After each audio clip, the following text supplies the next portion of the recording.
100%. So, conference, was that the season? Because they had 2 seasons in. They did. North, didn't they? Yes. Was it the season they went up, or the previous one?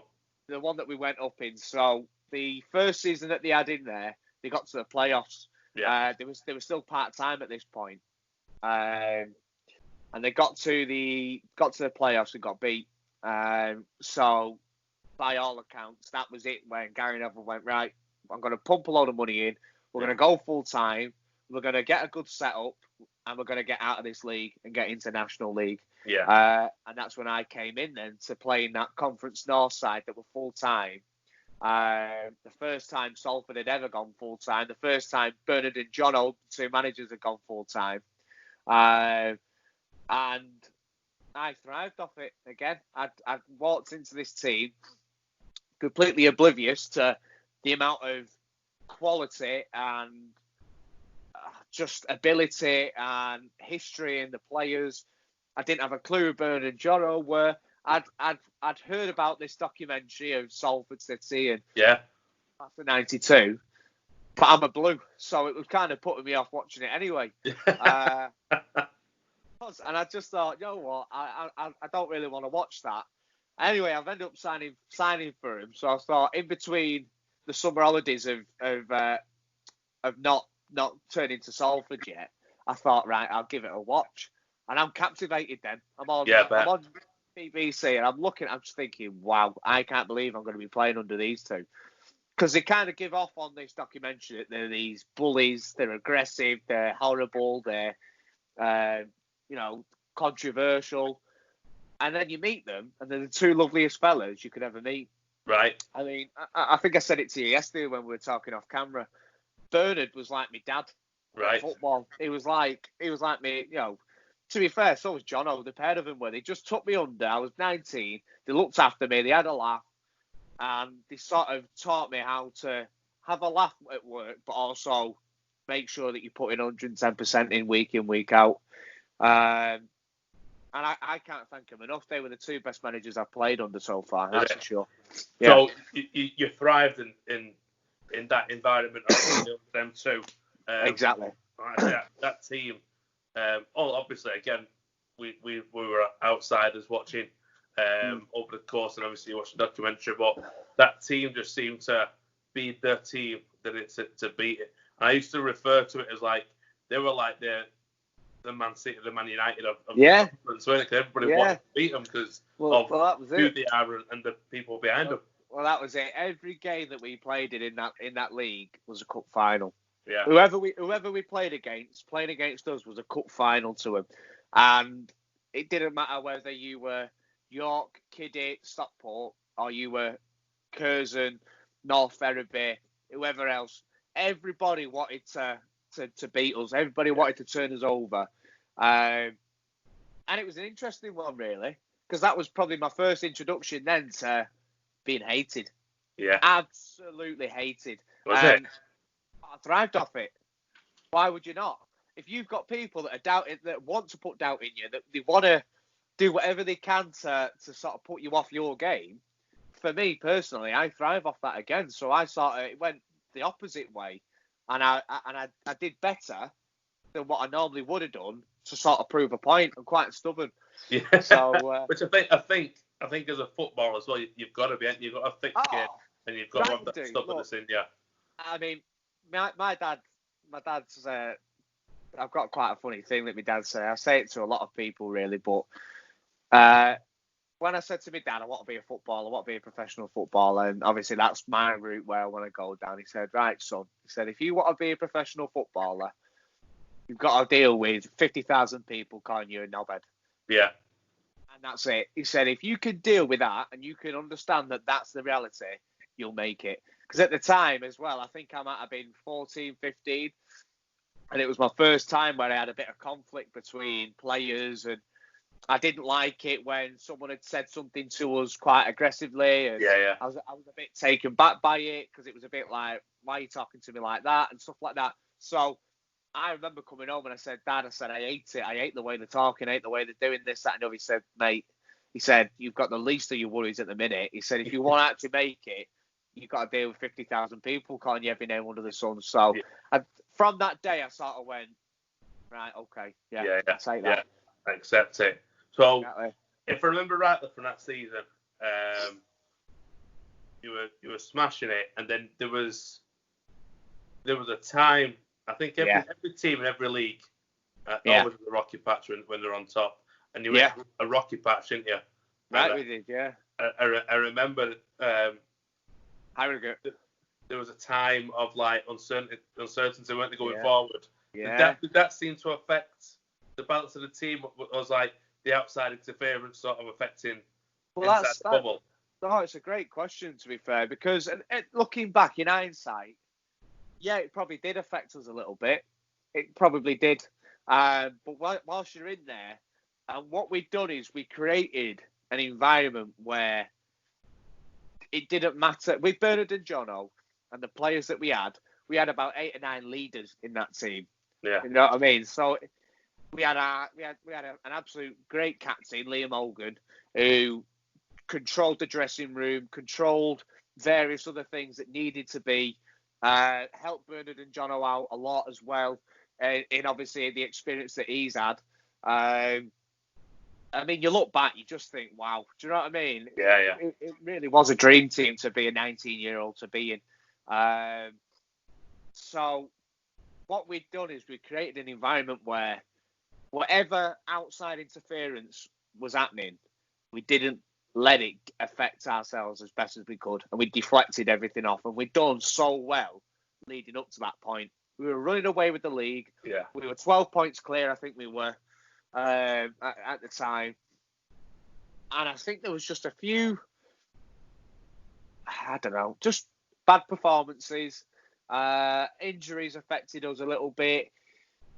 And then I think a few outside interferences started to creep in a little bit.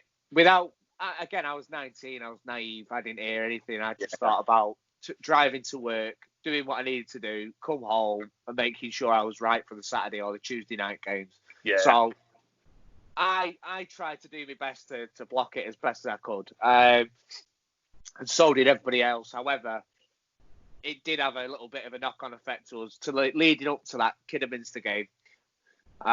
We played Kidderminster away, and we got absolutely trounced 3-0. Well, it was 4-0 in the end. 3-0 in the first half. Scored another after second. At the start of the second half, 4-0 down. And it was just, that was like a pinnacle moment, because it kind of proved that we'd been defeated by outside influences and things getting to us, and the players had looked like they're down tools and this, that, and the other. And that was it. That was what it showed. Do you know what I mean? And then all of a sudden, there's a turnaround. There's a change. I don't know what it was. I got put on the pitch and just got told, Josh, go let the reins off. That was it. I wasn't told, you need to do this. It was just, Josh, as casual as that. Josh, just go and enjoy it. Go and let the reins off. And I was on the pitch for maybe 5 minutes. And then I took the ball, played a 1-2 with Lois, bottom corner, 4-1. And I'm thinking, Jesus, I ain't that well. No, I one of the best strikes I've ever done. Yeah. But I'm running off with this aggressive look because we're 4-1 down. Yeah. And it doesn't mean anything, and my goal stands for nothing, or so I thought. 2 or 3 minutes later, Nick scores an absolute fluke of a goal. Yeah. But he was doing that all season, so it technically wasn't a fluke because he has that quality. Yeah. Next minute, Manny scores off a corner, 4-3. We got 2 minutes left. We're thinking, surely not.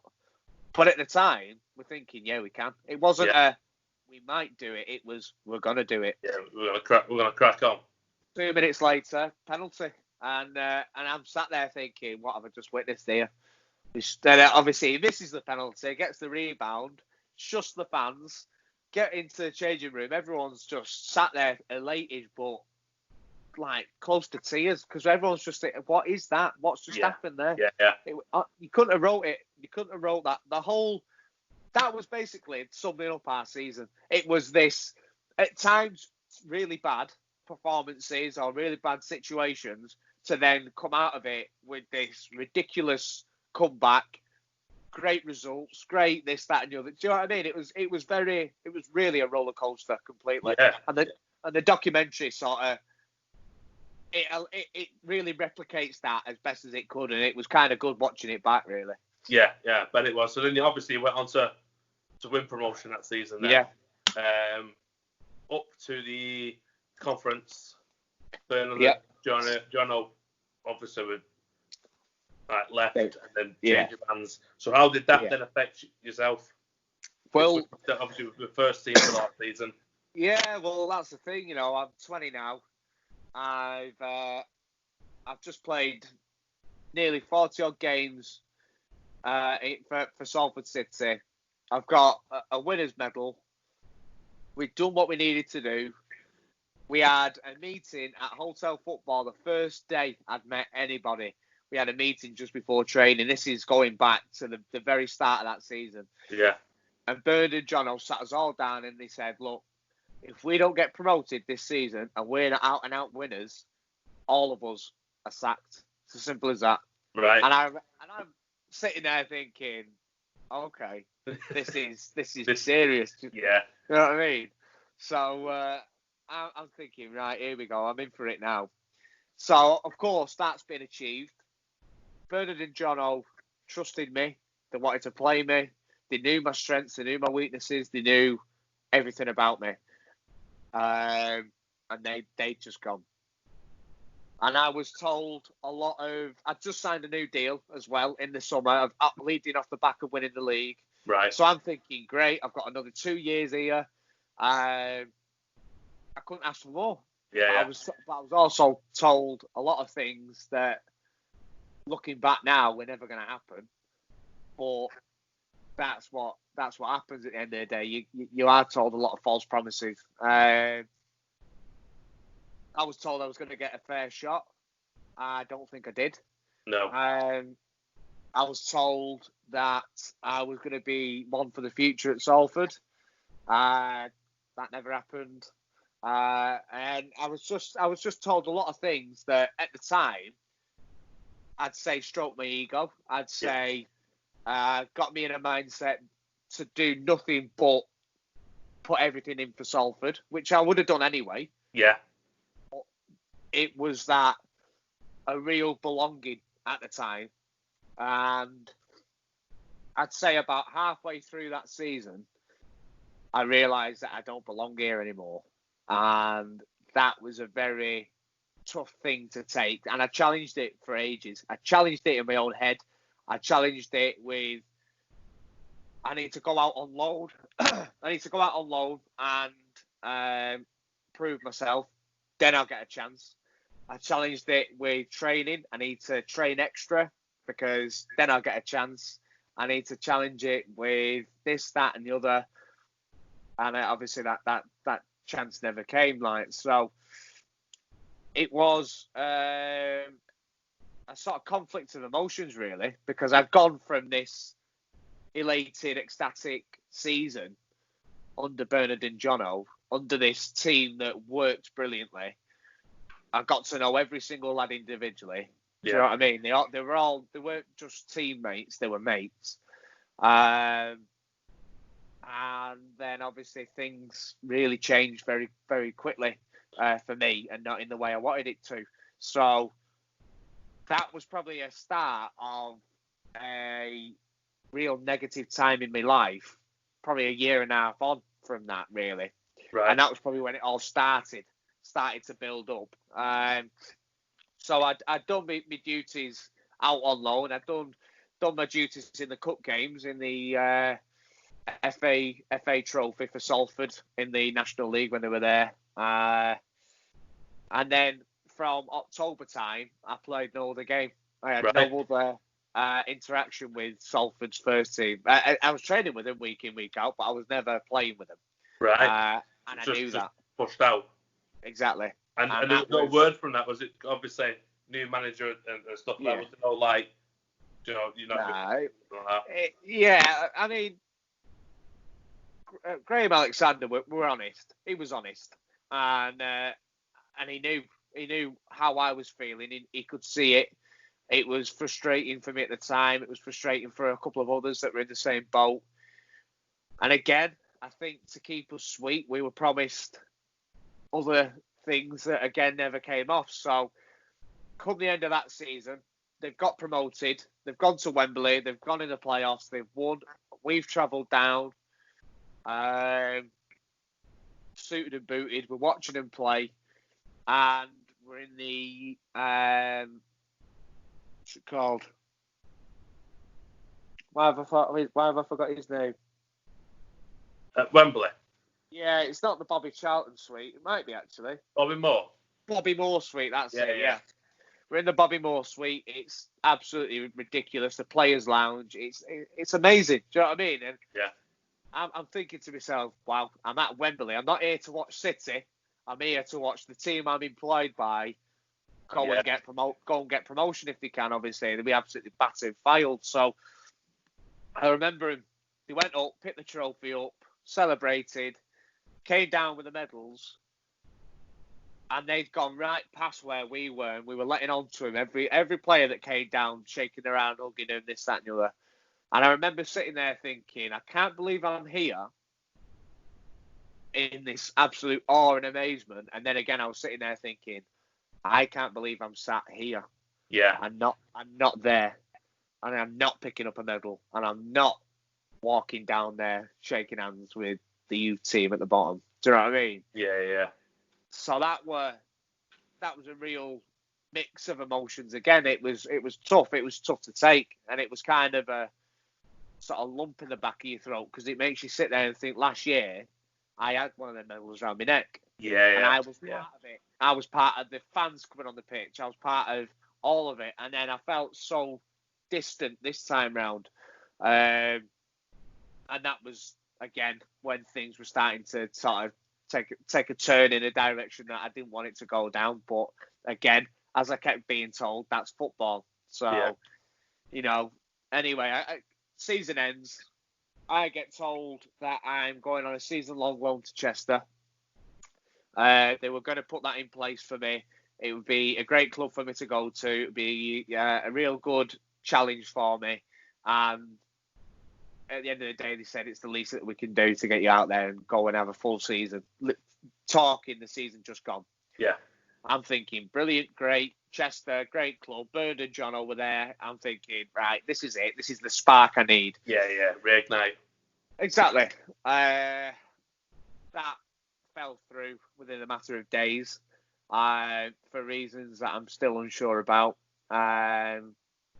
So I'm thinking to myself, right, this is interesting. And then I was told Kidderminster were interested, as their left back then moved to Chester on a permanent signing.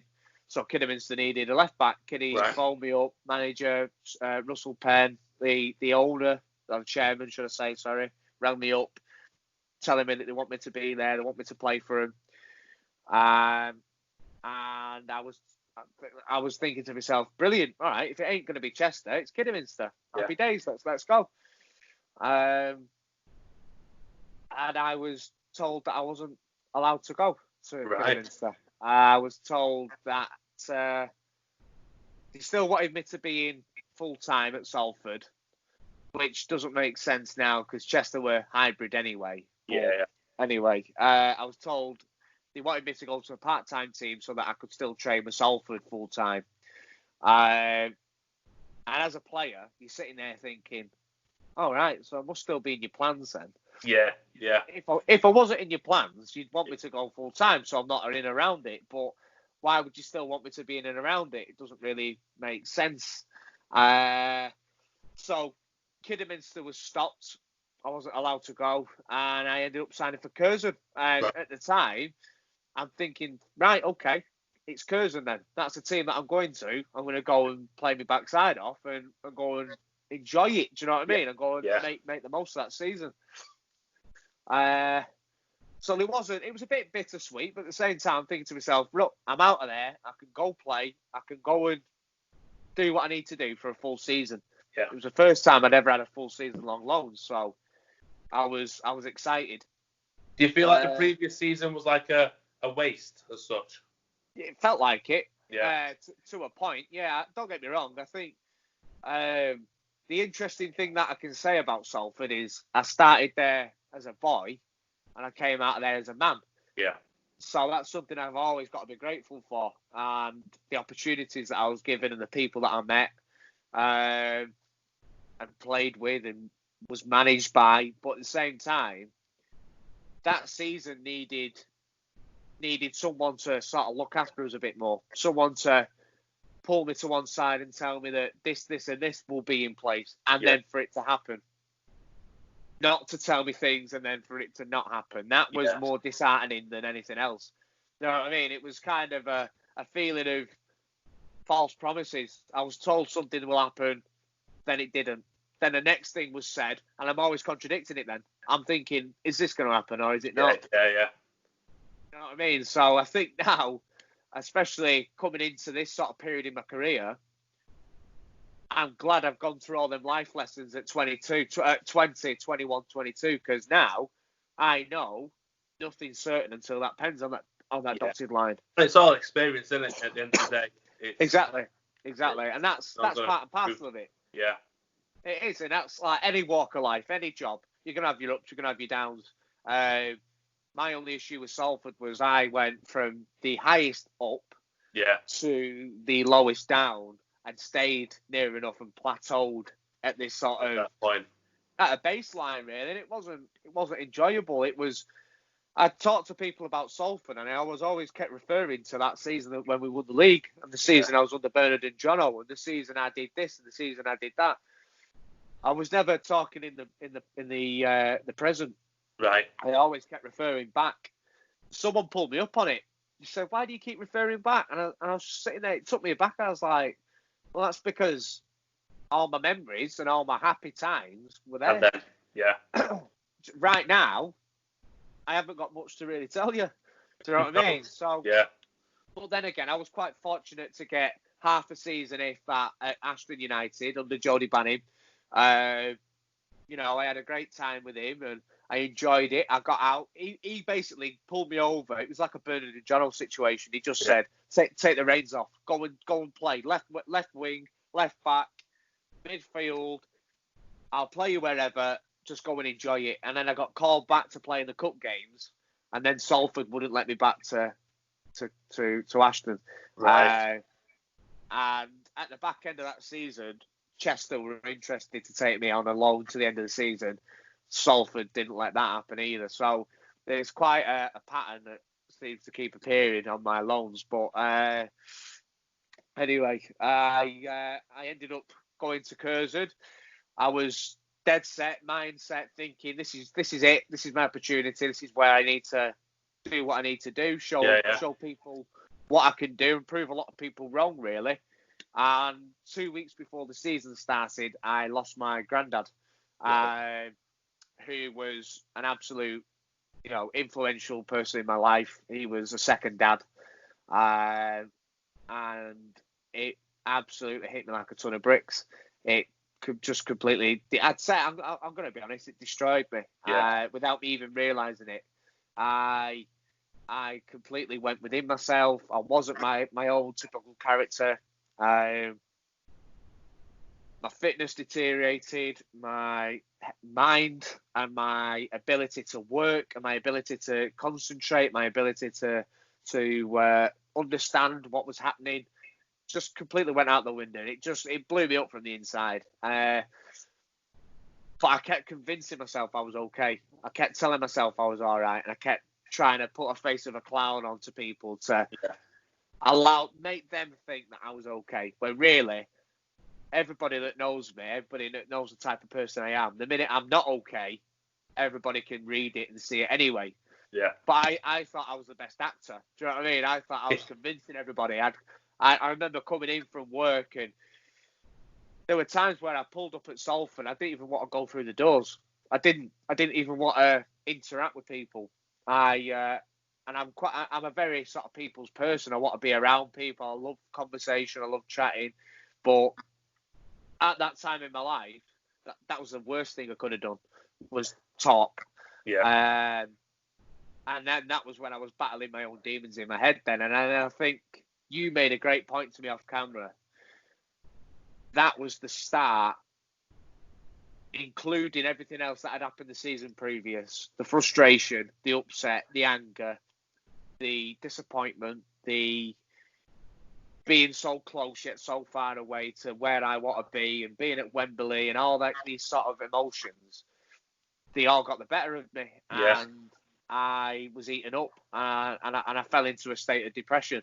But the worst part was I didn't want to accept that I was depressed. I kept convincing myself, you're not feeling like that. You're not upset. You're not down. You're not needing help. You can get through this. And each day got gradually worse and worse and worse. And in terms of support, I had enough people telling me what I had to do and what I should be doing and what this, that, and what I shouldn't be doing. And I didn't listen because I didn't want to listen. Didn't want to listen. I was in this mindset of, you can't tell me what to do. You don't know what's best for me, this, that, and the other. And it was only until one day when my older brother said to me, come for a 5K run with me. And I'm sitting there thinking, I don't need to do that. I train week in, week out, 5K runs. I don't want to do it. He said, trust me, just come for a 5K run. And I did it with him. And at this point, my fitness had completely decreased. I wasn't match fit. I wasn't training fit. And I ran with him, and he absolutely blitzed me. He's an absolute machine himself, but he blitzed me. And I remember completing this 5K, and I'm on my knees. I'm close to being sick. And I'm thinking that was the best thing that I've done. Since being in this position, that was the best thing I've done. And I thanked him for it. And to this day, I can't thank him enough, because that was the start of accepting people's help. Yeah. I think it's really tough as well being blokes and being males. Like, you just do not talk about anything, because you always feel like it's a sign of weakness. Yeah, no, completely. Yeah, it's empowering sometimes to chat about it, because obviously once you start chatting, you realise that basically everybody else are your pals, or exactly the same boat. And when you're in that position, you think you're on your own. You think you're the only one going through this, and no one else will understand you, and no one else has gone through anything that you're going through, and you convince yourself this, and you don't accept anybody else's advice or whatever else that they offer you. I mean, I thought I would get more support than what I did through my club. Yeah. But I didn't. But what that did instead was then kick me up the backside to do it myself. Don't get me wrong, it would have been nice if I'd have had some sort of support. But at the end of the day, I had the help of my family, my friends. They got me out of a real bad situation in my life, really. And the main thing that I did was then I started running. I just set off. I'd train on a Tuesday night, and I'd go out on a run Tuesday day. I'd go for a 5K, and I'd come back, and I'd be dying. I'd be blowing out my backside. I'd be coughing up all this sort of crap and phlegm and tasting the blood, because you absolutely burnt yourself off. And the endorphins and everything, I just felt so much better after it, and my head was a lot clearer. And one day I was out on a run, and I just picked my phone up, and I went on Instagram, recording on the story, and I just basically said into my camera, I just said, look, if any of you are in a dark place or in a bad time in your life, and it looks like it ain't going to get better, you need to get up, go out for a run, go out for a walk, go out, get some fresh air. It will be the hardest thing you do that day, but after that, it will be gradually the easier and easier and easier. Yeah. And before you know it, you're in a routine of you're out walking, you're running, you're getting fitter, your head's getting clearer, and you'll feel 10 times better. And I put my phone down, carried on running, got home, and by the time I was home, I had about 20 messages. 20 messages off people asking me if I'm okay, how are things. I've gone through something similar. And then before you know it, there's people that are contacting me that are my closest friends, my family, to people that I haven't even met in my life, to people that I might have met once or twice before, that I've passed during the way on loan at Warrington or Ramsbottom or Salford.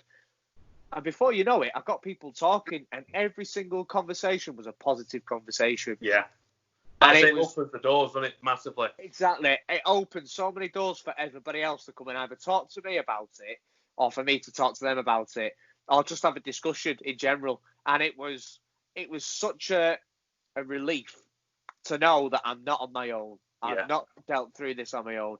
People have also gone through a lot worse, and it puts you in perspective, and it makes you sit there and you understand and you start talking. And before you know it, you're helping yourself whilst you're helping others. Yeah. And there's nothing better with that. So I now regularly post on my stories, and if I think to myself, if I can help 2 or 3 people out of the 250 people that watch my story, that's brilliant. Yeah. Do you know what I mean? There's 3 more people that I've helped that I wouldn't have done if I hadn't put anything up.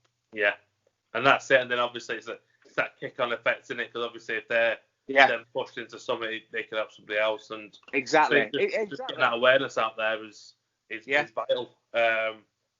So you've kind of come back and not sorted the demons out, but you're working with them.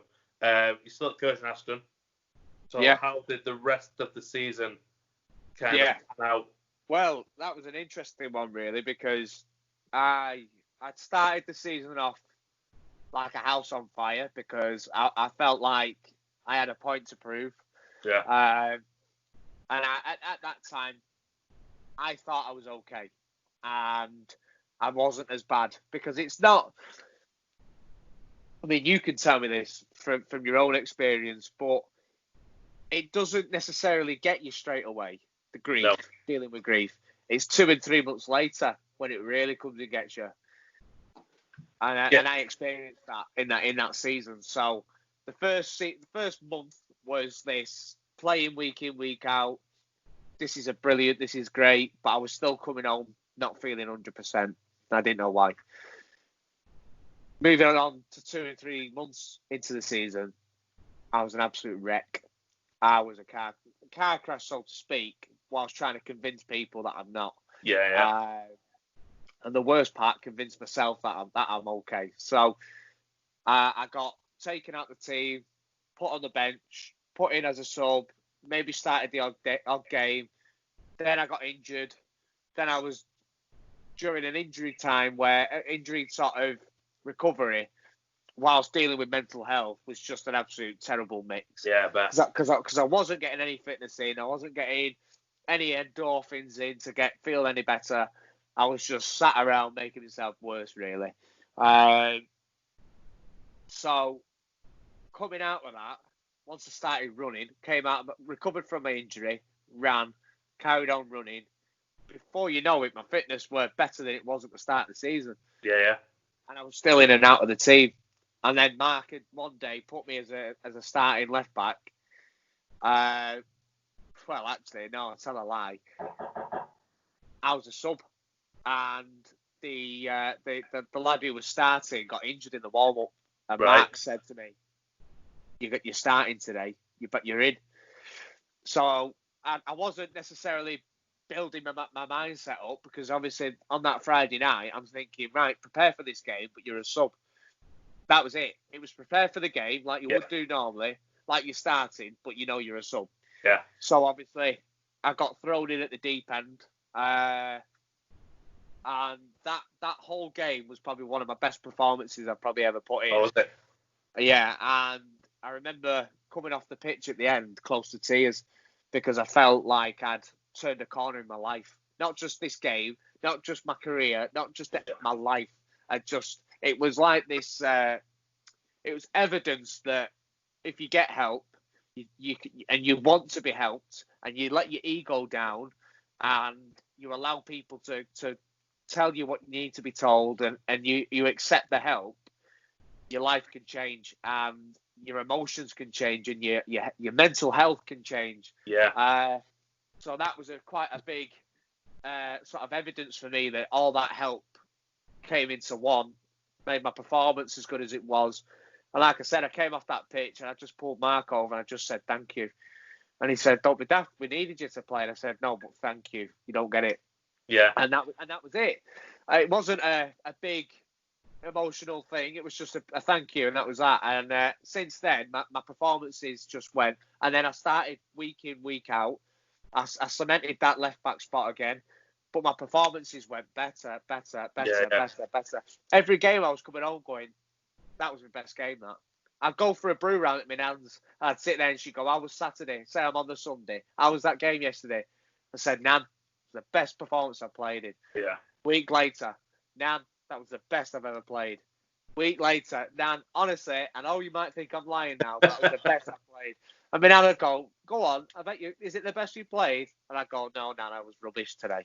And she'd go, was you actually? I go, no, honestly, it was the best I've ever played. That's it, that upward curve. That's exactly, it. And it was. You dealt with it a little bit. It was momentum. Yeah. And everything else had seemed to piece. I was piecing everything back together. Then I had my fitness, I had my mental health, I had my support, I had everything coming back to one, all wrapped up in a Saturday performance that was the best I've ever put in. Yeah. And I was coming away going, brilliant. Now you focus on next week, you get even better. I scored. And I ran over and I went and celebrated with the staff because I couldn't thank them enough for putting up with me when I was in my darkest time and at the same time supporting me through it and helping me get out of it. Yeah. And there's a picture of me huddling them all. And that meant a lot to me. Do you know what I mean? I'd scored a tap-in. It was a 2-yard tap-in that I even made look difficult, right? To run that 40 yards to go and give them a hug because that's how much it meant. So yeah, and then obviously come lockdown, before then everything was flying. We had 9 games to go. Yeah. And I thought, this is it. This is where my career now, I'm in the shop window. I'm playing the best football I've ever played. I'm enjoying it. I'm in a team and this, that, you know what I mean? Everything was going great. And then all of a sudden, games are called off. We're in lockdown. I know, it's a nightmare. And obviously, we sort of come to now, you're a free agent in lockdown with uncertainty over the season starting. So but do you know what? It has got that negative look on it, hasn't it? Yeah. But I eliminated that straight away by taking the momentum of all that, of all the games, of all the training, of all the running, of all the corners that I turned, I took into lockdown then. So I ran over 300 kilometres in the matter of 3 months. Right.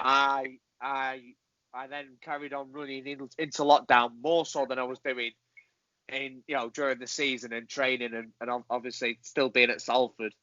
And I absolutely ran myself silly. Like I said, going back to that first conversation that we had on here, I ran till my legs were aching at night and I couldn't sleep. And I get up the next day at 4 o'clock and go for another run. And I was in this mindset of, you know what, I'm going to get myself in the peak physical condition possible. So whoever I go to come this summer, I'll be the best version of myself. Yeah. I will be the fittest I've ever been, which I am. I will be the most mentally prepared, which I am. But not just that, I'll have that drive and that ambition to go to this team and absolutely storm it for the whole season. And that's what I've got. So I took all that momentum and positive mindset, and that was key. Positive mindset. That was something that I'd lacked and I'd lost. So once I got that back, it inspired other people. People had sort of talked to me. I'd have a conversation about the littlest of things, and I'd always have a positive outlook. I always had a positive mindset towards everything. And it got people on board. People then started to go out and go for a run, even though they haven't for ages, years. People would jump on the bikes, even though they haven't for years. People would talk about their emotions, even though they haven't. And I was sort of having a good effect on various amounts of people. And I feel good for that, because it's, at the end of the day, if I can help the people around me, they're going to be there to help me when I need them. Do you know what I mean? That's true. I mean, that, like I said to previously, inspired me to get back on the bike. Yeah. Collecting rust in the Well, garden. that's it. And sometimes you need that kick up the bum. Exactly. So obviously you're running in cycling, which is tying in with Willow Wood, which is on your t-shirt. Yes. So tell us a little bit about that, because I've noticed you're raising some decent amount. Yeah, I am. Yeah. So fortunately enough, I did a Motivate Your Mate challenge last month. Yeah. With my mate Ben Bevan, and all we did was I set 2 workouts for him a day, and he would then alternately send me 2, and we'd vice versa it for 30 days. And we completed that last month, and we were over the moon. We put it on Instagram and Facebook. We had a lot of good responses from people. It motivated other people to jump on board with us and stuff. It was great. So we said to ourselves, right, we'll set ourselves another challenge next month, meaning June. What do you want to do? How should we do it? So we had a little think, and we said, why don't we do a cycle? Why don't we do a big challenge, say 500 kilometres for a cycle in June? So we said, yeah, all right, yeah, that'd be great. It sounds challenging. At that point, I didn't even have a bike, so I was like on eBay looking, and then I just had a spark, and I just thought to myself, I know a lot of people are raising money for the NHS and you know, Christie's and all that sort of charities, you know, and I thought, why don't we use our heads here and do this challenge and raise money for charity? Yeah. Do you know what I mean? We've got nothing to lose. So we'd had a conversation, and Willow Wood's very close to my heart. My great granddad went there to at the end of his life. So what Willow Wood is, just to touch on it, is it's a sort of care home. It's a palliative care home in Ashton under Lyne. It is the most local charity for me. There's a charity shop collection service in Denton. And I just touching back on it, when my granddad passed away, obviously we had to clear through all his stuff, and there was a lot of stuff that we didn't need anymore. And we'd just gone into lockdown, and my nan was like, look, we need help here. I want to, you know, take it to charity. So we phoned Willow Wood up, and we said, look, we know we've just gone into lockdown, but can you take some of this stuff out the room? Yeah. Within a day, there was 2 vans. They came, carted it all, did everything. My nan didn't even have to lift a finger. They were brilliant. So that was it then. That was our decision. We're going to go to Willow Wood. So ever since we talked with them on email, they've been outstanding. They've been so helpful. They told us what to do and how to do it. We set up a Just Giving page, and the challenge is Josh and Ben's 500 kilometre bike ride. And we've just the target we set off was £500, because I thought that'd be great. You know what I mean? Yeah. That's £500 to raise. It'd be brilliant. And I started that page a week before we started the challenge. And by the time we started the challenge, we was on £550. And Wow. I'm thinking, wow, do you know what I mean? This is going to go somewhere, hopefully. Yeah. This will be great. So I increased the target to £1,000. And I thought, wow, if we get to £1,000, this would be unreal. And yesterday, we just passed £1,000. Wow. So I'm sitting there thinking, wow, I can't believe it. So I've increased it again to 1,500. So that's our next target. Jesus. So how many kilometres have we got in the bank? So far we have, personally, I've got just under 200 kilometres done already. Yeah. So I'll take that for the 8th of June. Yeah. So yeah, I absolutely hammered it on that first week just gone. So I'm having a few days off. Yeah, you need it. I can do a few big ones then coming up this week. But I know Ben's he's up to nearly 150. So I think what we're going to do now is we're going to cycle all the way through June. Right. So we are gonna surpass 500 kilometres. So our aim then is to hopefully get to 500 kilometres each. Right. Which the challenge was just between us. But if we could do it each, then we'll take that. That's it. Constantly pushing yourself as well at the same time. Exactly. Which always works. Do you know what, Josh? It's been an absolutely fantastic chat with you. Really enjoyed it. I want to put the links, if you can send us a link, I'll put the link in the description so people can sort of donate. We will be looking out for you. We can obviously free agents, so some clubs in the pipeline once this time of our lives ends. But good luck for the future. Hopefully we'll catch up in a couple of months. And brilliant chat. Cheers, mate. Oh, definitely. Thank you very much. Appreciate it, mate.